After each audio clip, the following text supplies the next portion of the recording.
Testing, testing. Okay, real quick. I'm really loud. Real quick, I'm gonna welcome you. I'm Texas A&M class of '92. Thank you very much. I'm gonna welcome you like we do in God's country. Please welcome me back. Howdy! Good afternoon. I'm Terry Scoggin. I'm the interim CEO of Torch. So excited you're here. The 2025 Fall Conference is officially underway. My job today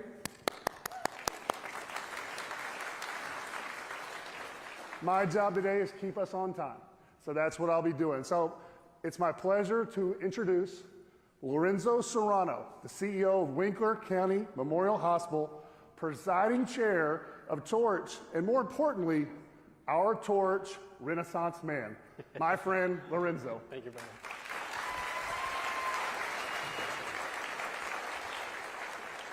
Once again, good afternoon and welcome to our 2025 Fall Conference. It's good to be here with each of y'all. We hope this time will be inspirational and beneficial. And now more than ever, it's so imperative that we come together to collaborate, work together, and advocate to keep our communities as healthy as possible. But before we get started, one quick announcement. Where's my brother John Henderson? Wave. I do want to point attention to our beloved CEO, John Henderson. He will only be attending our conference minimally this year as he is working on a special project with the state for the next 60 days. John deeply regrets not being here with us, but I want to rest assure y'all that he's working now more than ever to strengthen our rural hospitals, and we appreciate the work he's doing. Meanwhile, Terry is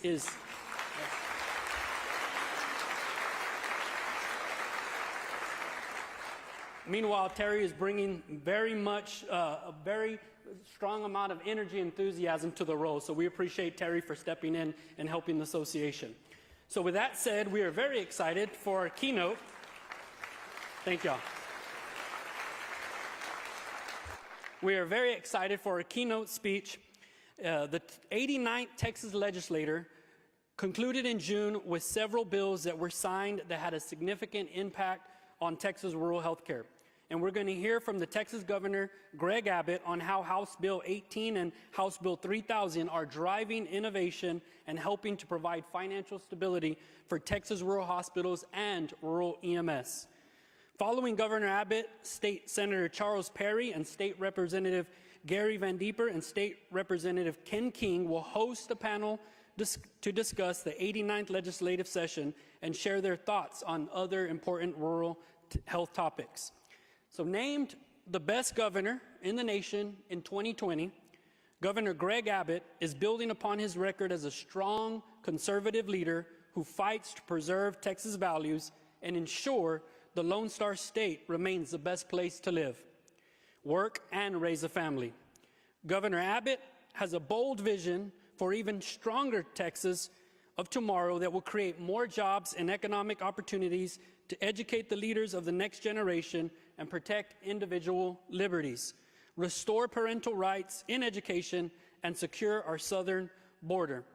Governor Abbott is married to Cecilia, a former teacher and principal, and who is also the first Hispanic First Lady of Texas. They have been married since 1981 and have one daughter, Audrey, who works in the finance industry, and they are proud dog parents of 3 golden retrievers, Peaches, Pancake, and Biscuit. So help me give a warm welcome to our Texas Governor, Greg Abbott.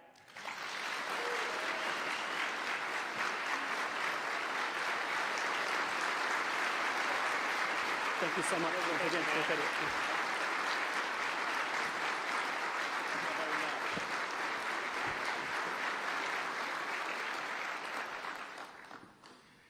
Thank you, Lorenzo, very much for the very kind introduction. It's not all that common that people actually make reference to the names of my dogs. And I got to give it an explanation. So for whatever reason, for decades now, whenever we have dogs, our daughter is the one who names them. And they're always named after food products. We did have one named Oreo, who was a black and white border collie. And now we have 3 golden retrievers. As he mentioned, one is Pancake, the middle one is Peaches. The last one actually has a full name. It's not biscuit, it's honey.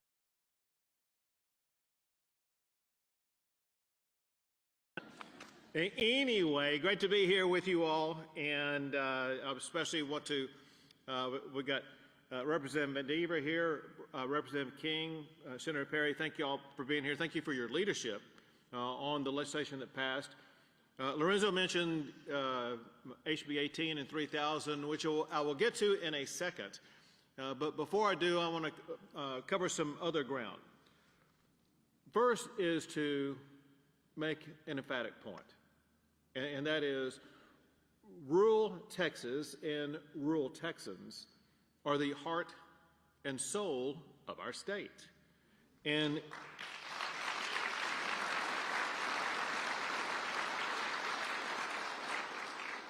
these legislators and others in the Capitol, they've realized that and addressed that in so many ways. I'll mention the healthcare related ways today, but going back, there are other ways in which we prioritized trying to advance, aid, and help and promote rural Texas. And there's a reason for that. The fact of the matter is, it's the people, the hardworking people in rural Texas who actually provide the food, the fuel, and the fiber that everybody else in the entire state of Texas, in fact, everybody else in the entire country, depend upon. And so as a result, it's essential that we do more for rural Texas and do more for rural health care. Along those lines, broadly speaking, we allocated almost $500 million more over the last two sessions to help health care in the rural regions across the state of Texas.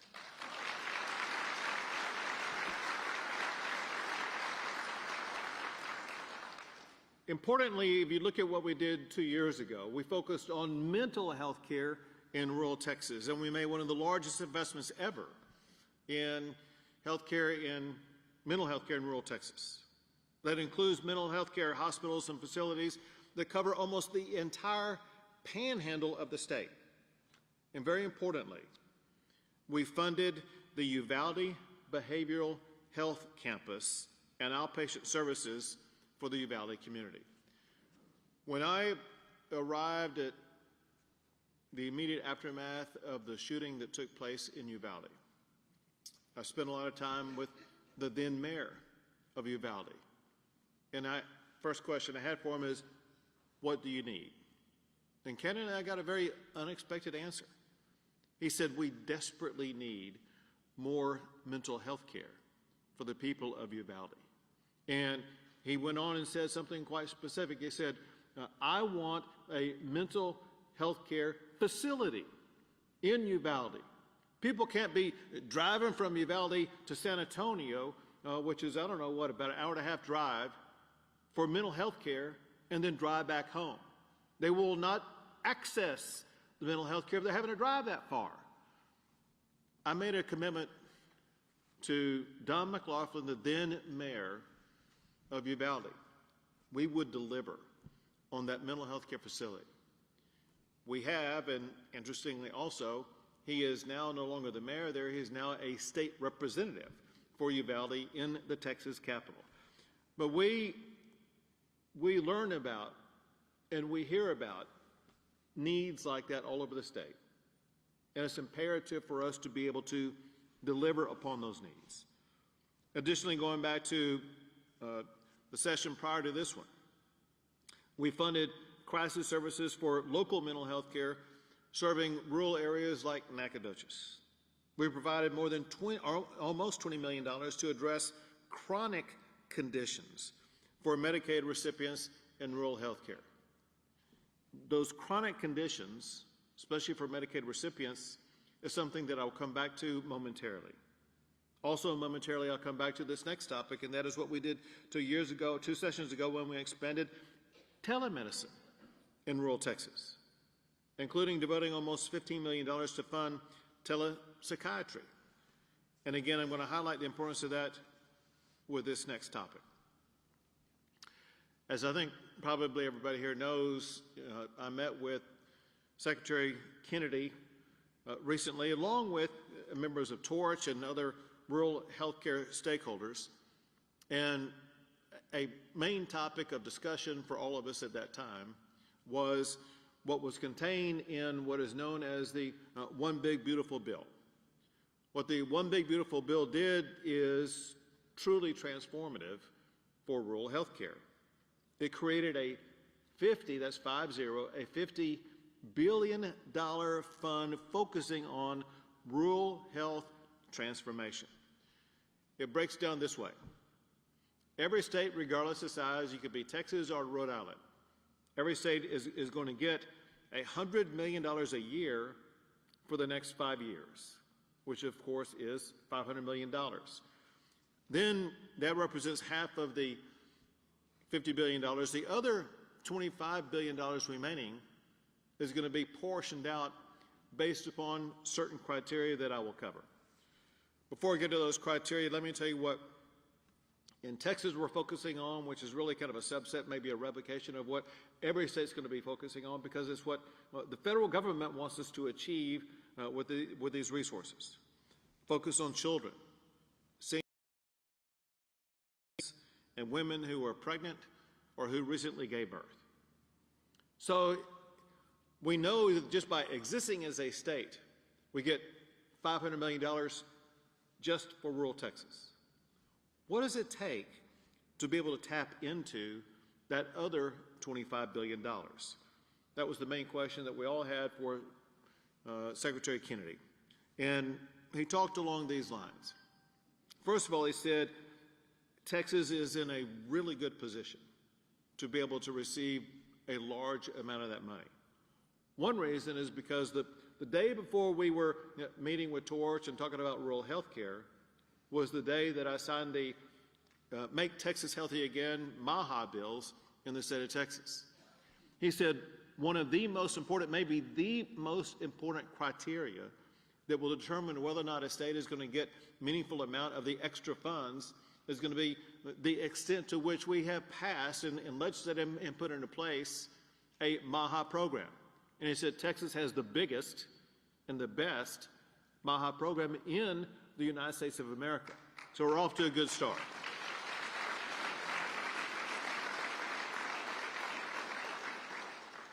He said, obviously, in addition to that, the size of the rural parts of each state matter in the rural population. Again, the contrast with Rhode Island is very easy because rural parts of Rhode Island, about the size of this room. The rural parts of Texas are so huge. I think you all know that we have 254 counties. If you look at the definition in the One Big Beautiful Bill, the definition of a rural county is a county of less than, I think it's 68,000 people or so. If you look at that number, we have 191 of our 254 counties are classified as rural. And in those 191 counties, they have more than 6 million residents. So we have vast, large regions of our state and a population that is, long way away from large city health care that needs these resources of the extra $25 billion that will be available to us. In addition to that, those are just kind of surface level criteria. We had a private meeting with myself as well as some Torch leaders. Lorenzo was there, a handful of others. And the stakeholders were able to both ask a lot of questions of Secretary Kennedy, but also provide information to him. And I'm going to list just a handful of categories of information that came up and explain to you the importance of them, not just to give you information, but for you to take this information and apply it in your particular region, wherever you may be operating in the state of Texas, because these are criteria that Secretary Kennedy is going to be looking at when it comes to parceling out the extra money. They talked about the importance of telehealth, especially telehealth for mental health. It's so important to be able to access that mental health through telehealth for the very same reasons I was talking about earlier in Uvalde. People are not going to drive a long way to access mental health. But they can get on a phone or a Zoom phone call or something like that and be able to access that mental health. It will ensure they're going to be getting access quicker, better, and more prominently than they would if they were expected to see a person directly. But let's broaden this telehealth beyond just mental health. Look at it across the board, and this is exactly almost word for word what Secretary Kennedy talked about. He said, in the furthest reaches of Texas, they should be able to have access to the same quality doctors that you see in the massive Houston Medical Center or in Dallas or Austin, whatever the case may be. That is now possible through the means of telehealth. And so what they're looking for is the implementation, the taking of the money. Let's say you don't have any telehealth strategies in your region right now. These hundreds of millions of dollars are going to be there for you to either build that telehealth system to begin with or to augment that system to make it grow even more prominently, so you'll have a robust telehealth, either mental health or across the board telehealth provision in your area. Second, coupled with that, is a focus on technology and artificial intelligence.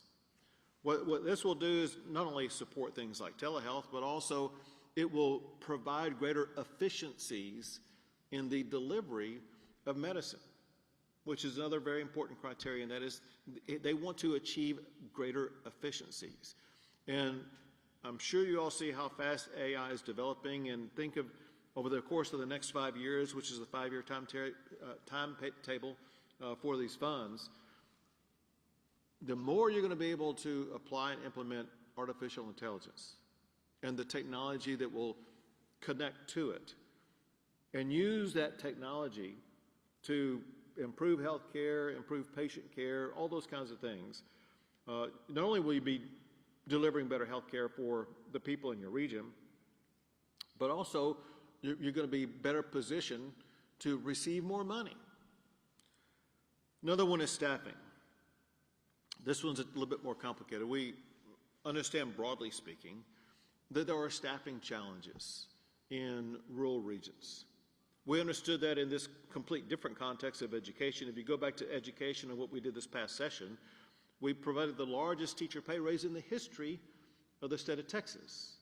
You may not know that we provided, it was like almost double amount of the teacher pay raises in rural areas as opposed to the urban areas, knowing it's more difficult to attract the best teachers to move away from the cities and go to rural settings. We know the same concept applies as it concerns access to doctors and nurses and other healthcare providers and professionals.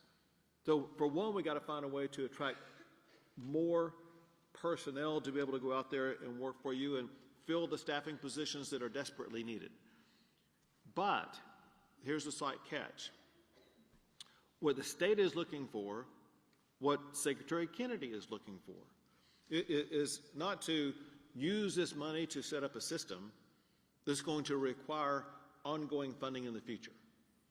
This is a one-time amount of money for a 5-year time period that we need to set up the infrastructure, if you would, so that we can maintain a pipeline of the staffing that's going to be needed for the healthcare providers in your particular region. And the last one I'll mention is an emphasis on preventative care, especially as Secretary Kennedy mentioned, doubling down on primary care as a pathway to achieve prevention. This kind of, in a way, goes back to the concept of efficiencies. We all know that we're going to be far more efficient in delivering health care if we can prevent people from getting that disease, getting that heart problem, getting whatever may ail them. That preventative care is going to lower the cost of the health care that the federal government's paying for and lower the cost of the health care that the state is providing for. And so everything that you can do to not only enhance prevention, but also show that you have the strategies, or with this money you will have the strategies that will enable you to achieve that prevention, that's going to be a whole lot better. I want to make a prediction. Secretary Kennedy really likes Texas. And with what we have done in the past session, what we did in this most recent session, what you all are doing, and what we're all collectively working on, we're going to be well positioned to not only receive that $500 million, I think we should easily achieve or receive hundreds of millions, at least $500 million more. Put together, simple math. If we do everything right, we should have $1 billion for improving health care just in the rural regions of the state of Texas over the next 5 years. You can do that.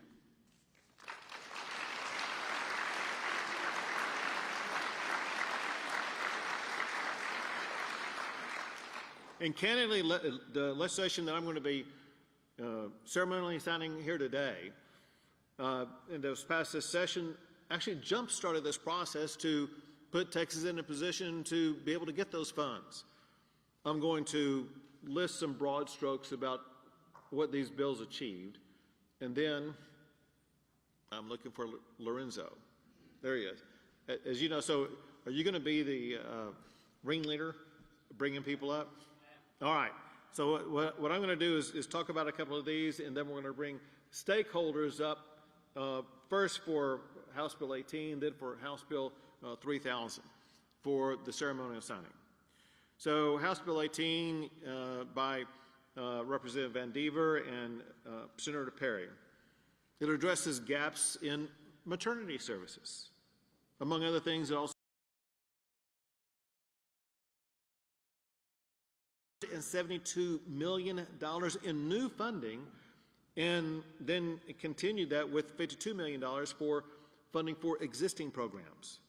It creates a rural hospital grant program, sustains higher Medicaid rates to support rural hospitals, and establishes the Office of Rural Hospital Finance.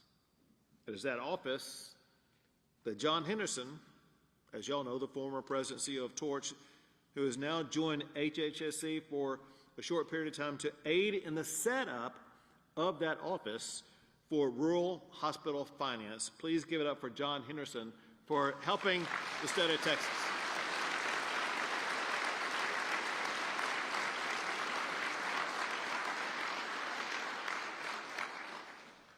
And then there is House Bill 3000 by Representative King as well as Senator Perry. It creates a grant program to help rural counties buy more ambulances.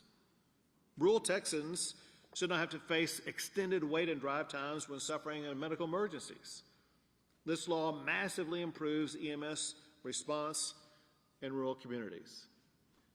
And I can only imagine what people who have suffered accidents, injuries, or medical needs that require an ambulance are going through as they're waiting for an ambulance to arrive. I can vividly remember like it was yesterday when that tree hit me in the back and fractured my vertebrae and my spinal cord, and I was laying on the ground awaiting an ambulance to pick me up. For me, I was only 2 miles from the Houston Medical Center, but it seemed like it took 2 days for the ambulance arrived as I was in serious pain, desperately awaiting somebody to care for me.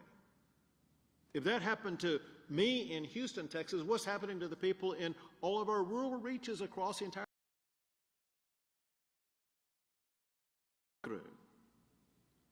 What I can comprehend is the need that we do something about it, which is why I'm proud to have signed House Bill 3000.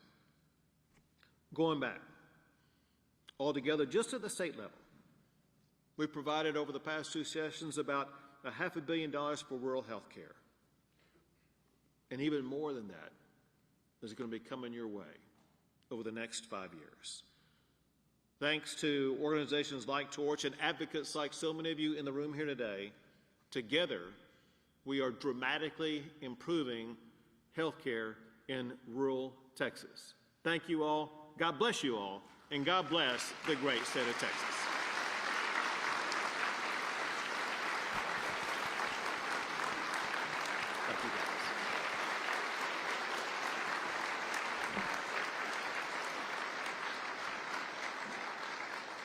Thank you, Governor. Thank you, Governor. We appreciate all your leadership and governance and all things rural. If I can get all those involved in the signing up here.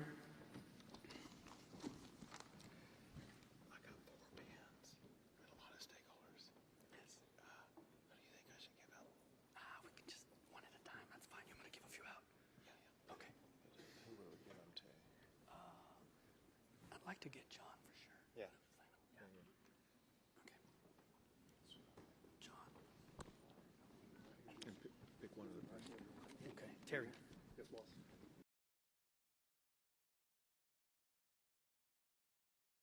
Adam. Thank you so much. You got it. Thank you, sir. What's that? All right, I'm going to sign HB 18.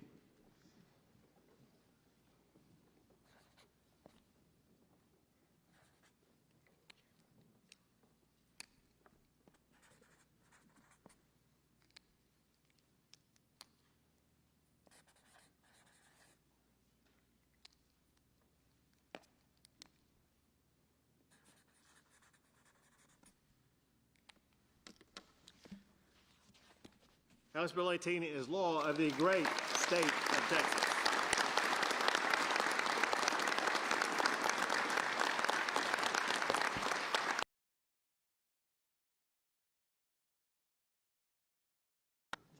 It's your job.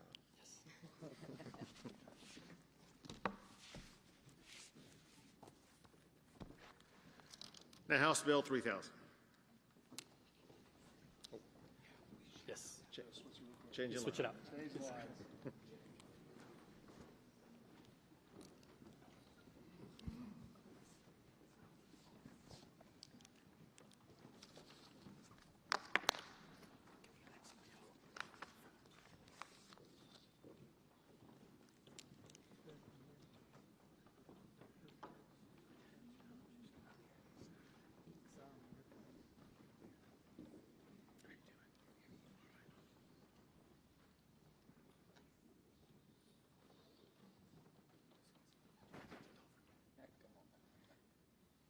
We lose Lorenzo? Yes, sir. You're my point guard. You gotta get him.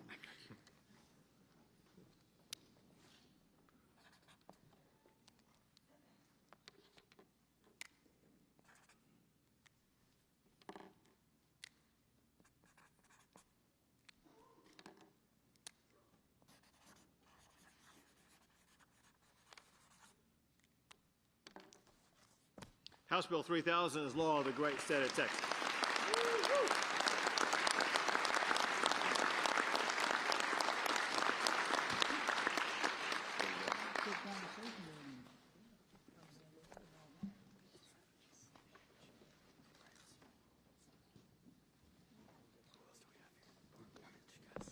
Appreciate you guys. You got 2 more prizes. Thank you guys very much. Thank you all. Thank you. Good luck to you, of course. Thank you all very much.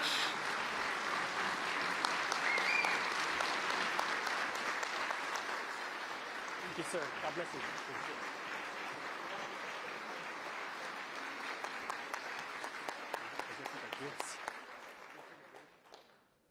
Yes.